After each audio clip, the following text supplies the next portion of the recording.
في وحدة اسمها ياسمين عز، إعلامية، وهي ما بتقرب شيء اسمه إعلام. طالعة عم تتمسخر على اللبناني والمرأة اللبنانية.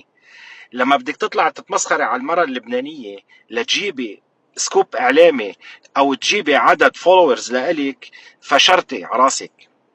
المرأة اللبنانية لما بدك تجيبي سيرتها بدك تحطي إيدك على راسك. إذا أنت عندك مشكلة مع جوزك أو صاحبك ما عم بدلعك، هذه مشكلتك، روحي عادي معه، قولي له تعال شوف اللبنانية كيف عم بدلعها جوزها. نحن معودين نعود نسوان، نحن معودين ندلع نسواننا.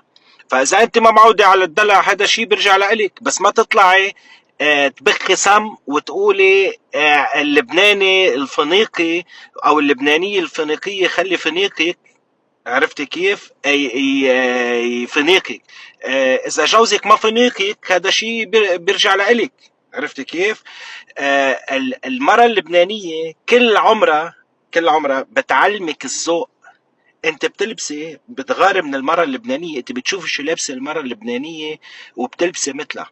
عيب عليك يلي حكيتيه، لانك انت انسانة واطية.